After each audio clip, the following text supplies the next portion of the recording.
I'm Jordan Johnson. In Kalispell, federal law states that hate is not a crime, but committing a crime because of someone's age, race, sexual orientation, and gender is considered a hate crime.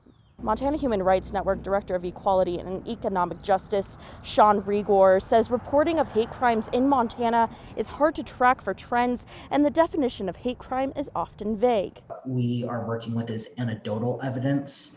The other thing that's difficult too is that there's not a clear definition of what constitutes a hate crime. The Montana Board of Crime Control reported 153 hate crimes in the past 4 years, targeting Black, Indigenous, and people of color and members of the LGBTQ+ community. Hate crimes against African Americans over the past 4 years totaled 36, and Native Americans totaled 13 incidents.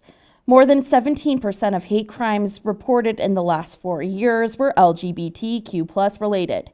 In Kalispell and Whitefish, 4 incidents of anti-transgender and anti-gay hate crimes were reported, and in Missoula, 14 anti-lesbian hate crimes were reported.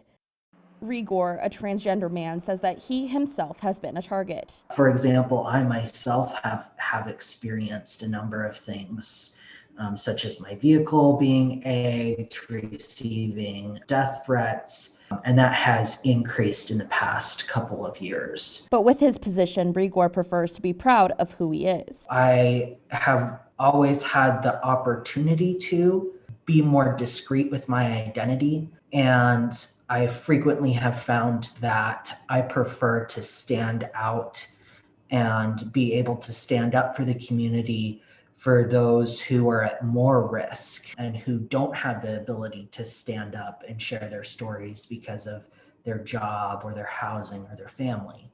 But while many can be fearful of the possibility of being attacked for who they are, Rigor has seen a growing trend of people wanting to learn how to reverse their thinking. We have seen also, on the flip side, the amount of support and knowledge for the LGBTQ community also growing. Which is why Rigor says education is a key of teaching people to look past their biases.